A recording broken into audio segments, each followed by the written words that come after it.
Assalamu alaikum students. I hope that you all are doing good and having a good day, and I hope that you all are safe and sound at your homes and are completing your assigned tasks.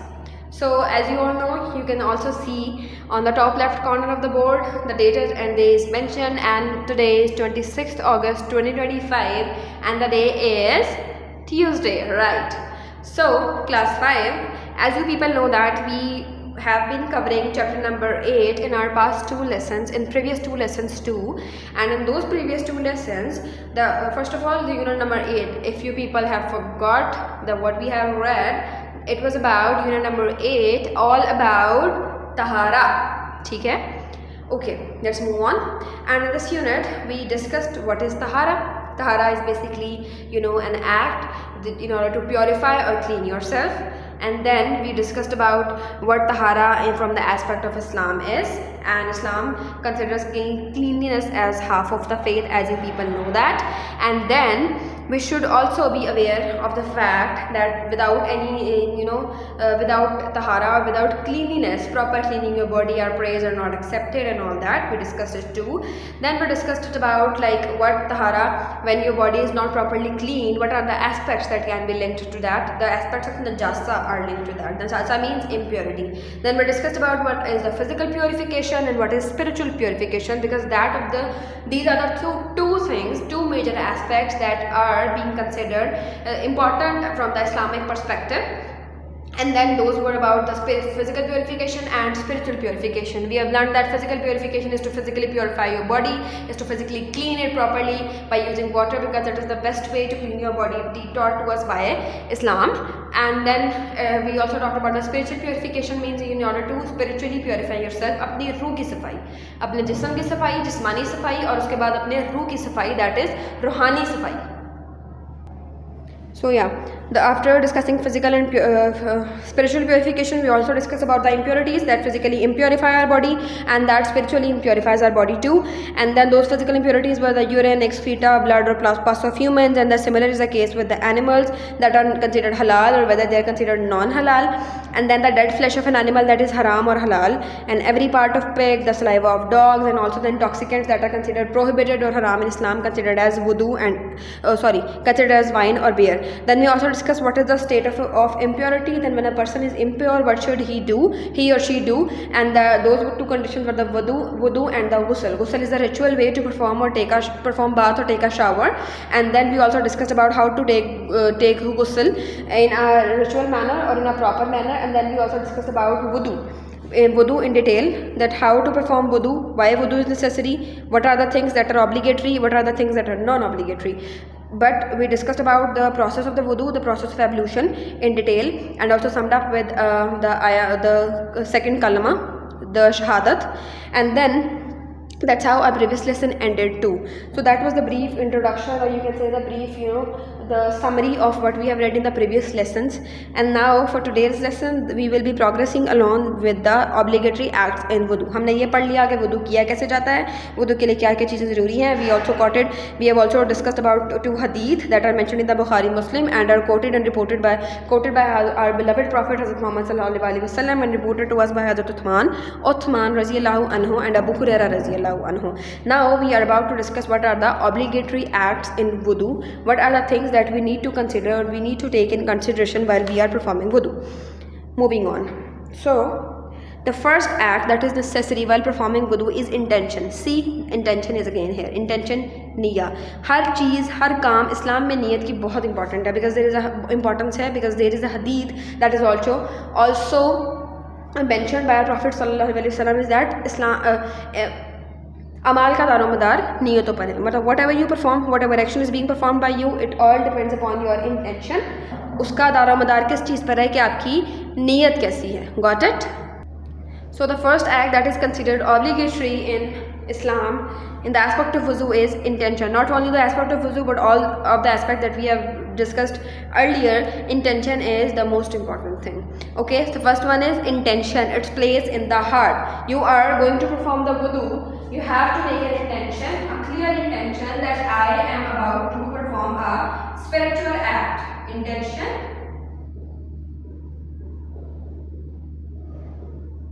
It's placed in the heart.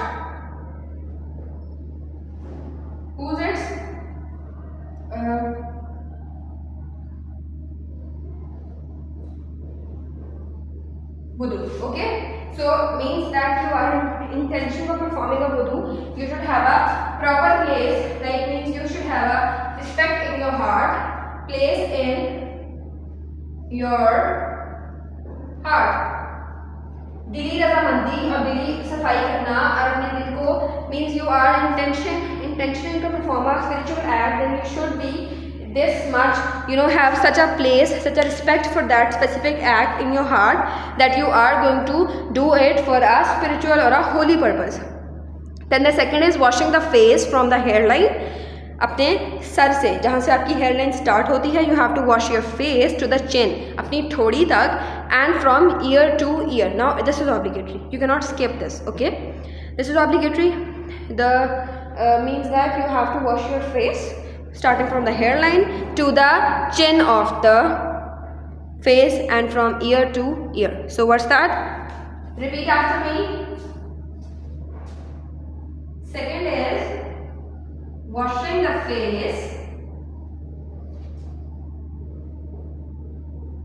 face from hairline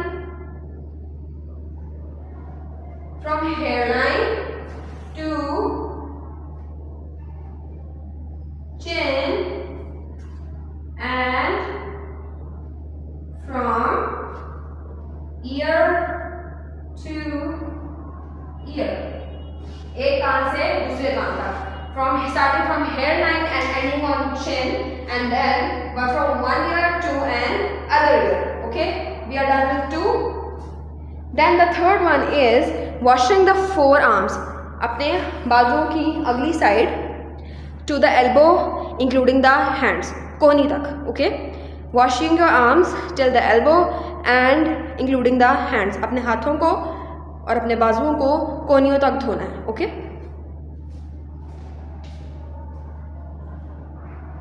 washing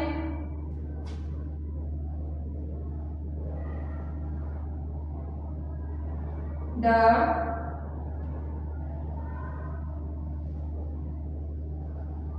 forearms to the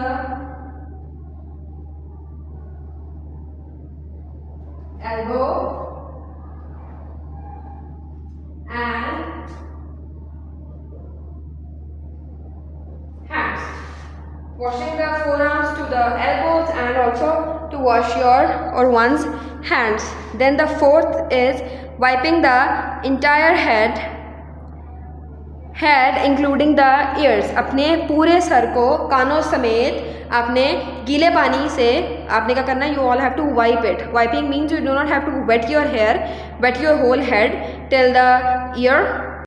You just have to wet your hands and then wipe out your head, the whole head, by using your hands, and then also the ears. So wiping the entire head including the ears. The fourth is wiping the head. Wiping the entire head including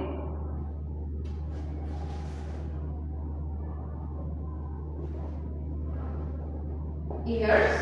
Number 4 is wiping the entire head including the ears. And then the number 5th is washing the feet up to the ankles. अपने पैरों को कहाँ तक धोना, टखनों तक धोना. Washing the feet up to the ankles.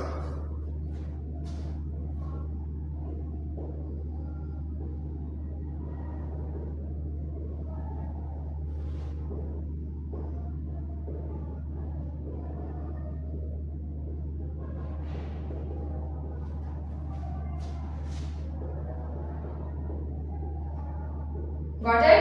Washing the feet up to the ankles, अपने पाँव को टखनों तक धोना. Another obligatory acts in Islam. And then observing the correct sequence of all these parts of the body. You all have to observe that whether you are demonstrating or observing or performing the wudu in a correct sequence or not, or whether you are missing something, or whether you are not following the sequence that has been taught to you.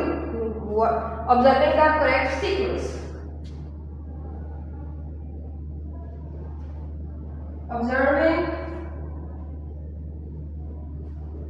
the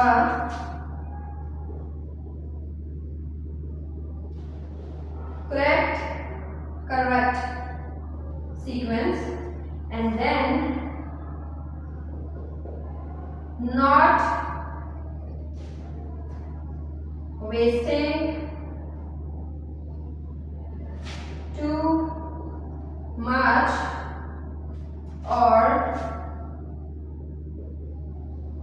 extra water. While you are performing wudu, you all have to keep that thing in your mind कि आप जब भी wudu कर रहे हो, you all have to save water. We have to save water in every condition, but specifically if you are going to perform wudu, that means you are going to pray or recite Quran after that. So if you are doing something for a holy purpose, then why are you doing it or starting it by performing a sin? So इसलिए you all have to save water while performing wudu. Am I clear? जब आप वुदू कर रहे हों तो आपको इस चीज़ का ख्याल रखने की ज़रूरत है कि हम पानी को ज़्यादा ज़ाया ना करें. Got it? Okay. So these are the obligatory acts, the 7 obligatory acts that are, compulsory when you are performing wudu. And I hope that you all are clear with that. First you all have to make an intention, then you all have to wash your face from hairline to the chin, and starting from one ear to another. Then you all have to wash your forearms to the elbow and the hands. Then you all have to wipe the entire head including ears, and then washing the feet up to the ankles, and then observing the correct sequence while performing the wudu, and then not wasting too much, or you can say extra amount of water that is unnecessary and that you do not require while performing the wudu. Now we will move towards what are the sunan acts in wudu. First पढ़ लिए, we are done with the thing that is considered as compulsion, obligation, fariz, and then now we are moving towards the sunnat. The sunnah acts जो कि इस्लाम में क्या consider की जाती हैं, सुन्नत कंसिडर की जाती है कि क्या ऐसी चीज़ें हैं जो सुन्नत से साबित हैं कि हमें वज़ू करने के वक्त उनको फॉलो करना चाहिए. बिकॉज सुन्नह acts are not the ones who are obligatory. अगर आप उनको स्किप कर भी दें तो कुरान में तो कहीं भी इसकी पकड़ नहीं है. Because but you all have to follow the obligatory acts that indeed you might get caught or you might get punished if you are going to skip the obligatory acts, फराइज़ को छोड़ने पे. But there are some acts, there are some things that are very dear and very dear and very lovable to our Prophet sallallahu alaihi wasallam, and if we skip them then we also can get caught in the same way, in a similar manner as we can get caught in the case of the obligatory acts if we are unable to perform them properly. So yeah, now we will discuss some of the sunan acts in wudu. वो चीज़ें जो कि wudu के दौरान सुन्नत consider की जाती हैं, that are being proved in the manner that our Holy Prophet sallallahu alaihi wasallam used to perform them while performing wudu, and we all being the good Muslims, or we even being the Muslims, should follow them whether they are obligatory or whether they are sunan, because he was our beloved Prophet. The first act is of tasmiyah. So what did you all get out of that word tasmiyah? Tasmiyah means क्या करना बताएंगे आप लोग? What is तस्मीया? Saying बिस्मिल्लाह, अल्लाह ताला का नाम लेकर शुरू करना, अल्लाह ताला की तारीफ़ बयान कर और अल्लाह ताला के नाम के साथ कोई काम शुरू करना, उसमें अल्लाह ताला की बरकतें लेना, दैट इज़ कंसिडर्ड एज तस्मीया. तो तस्मीया मीन्स सेइंग बिस्मिल्लाह इन द नेम ऑफ अल्लाह when one is about to use water. When you turn on the tap and you are about to use water, first you all have to say that बिस्मिल्लाहिर रहमानिर रहीम, अल्लाह ताला के नाम से शुरू जो बड़ा मेहरबान और नहायत रहम करने वाला है. So what is the first act? Tasmiyah, saying Bismillah.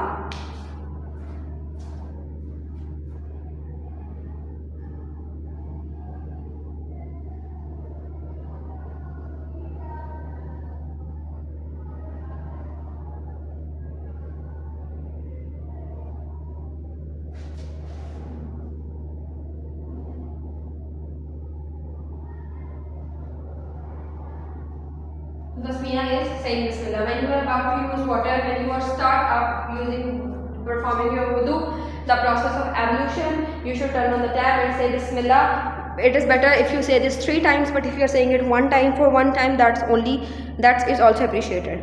The second is cleaning the teeth with siwak. Siwak is basically a small stick softened at the tip by chewing or beating to form a kind of toothbrush.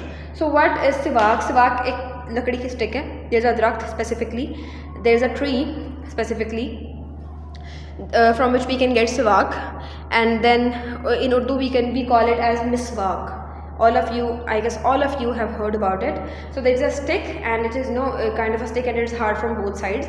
The side which you want to chew from where you want to make it a brush, you all have to chew it, or bite it in your beat it at a hard floor, and then to make it like soften from the tip, you can even bite it or you can even chew it to have that kind of a softened tip, and to form it in the form of brush. Now if you chew it, it will be if you chew or even beat it, it will be in form of a like spreaded one from the tip, and it will look like a brush, kind of a brush. And then you all have to brush your teeth with using this. So this is a natural way to clean your teeth. Okay, so cleaning the teeth with siwak. The siwak is a small, I have told you, a small stick. Second is cleaning the teeth with siwak. अपने दांतों को मिसवाक से साफ करना.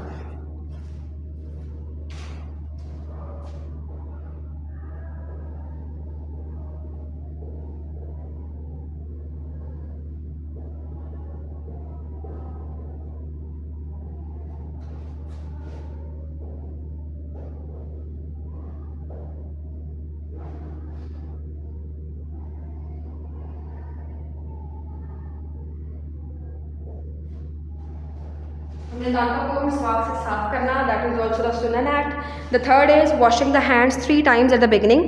वजू के start में आपने हाथों को कितनी दफ़ा धोना है? 3 times. Washing the hands 3 times. This act of washing or performing every act 3 times in the wudu is basically considered as a sunan act. 3 दफ़ा हर टास्क परफॉर्म करना, वेदर कुली करना, वेदर नाक में पानी डालना, weather you have to wash your face, whether you have to wet up your hair or head, whether you have to wash your hands, your feet. You all have to perform it 3 times. Washing the hands,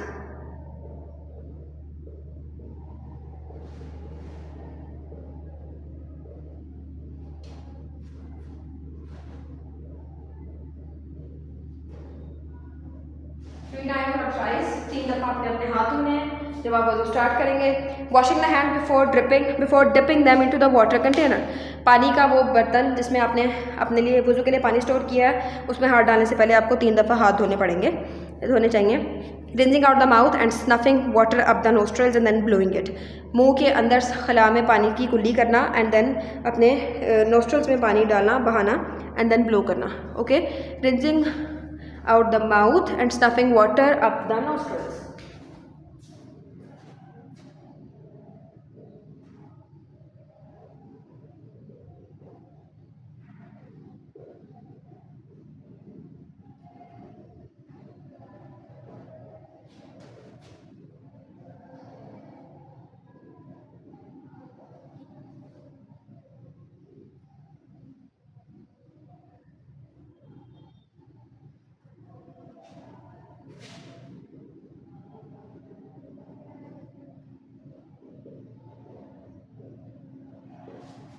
And sucking the water up the nostrils. And then act number 5 is you all have to running one wet finger through the beard.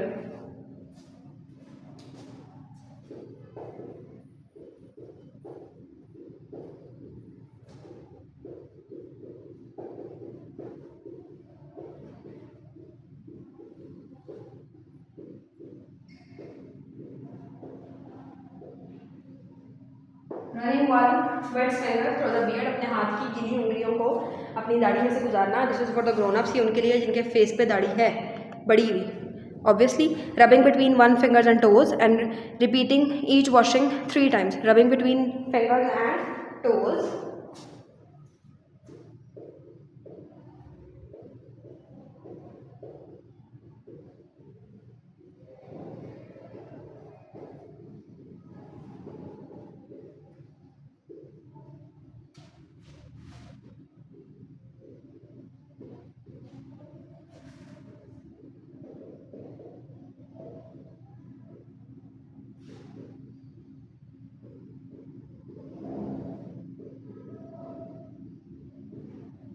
So repeat every washing or every process that you perform should be 3 times, and then rubbing the parts required for washing with water, reciting the dua after the completion of wudu.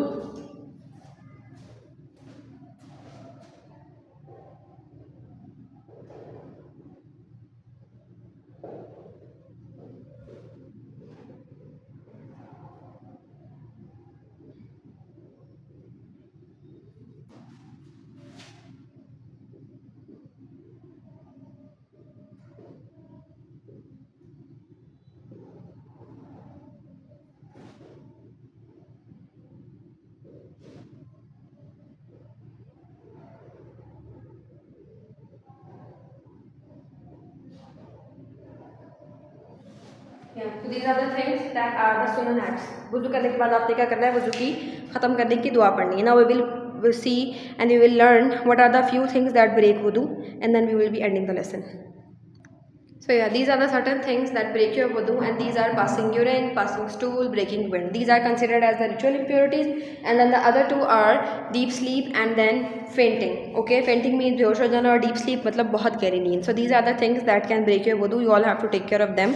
So yeah, that's it for today's lesson. We have learned about the sunan acts in the wudu, the obligatory acts in the wudu, and then we also learned about the things that break wudu in any way.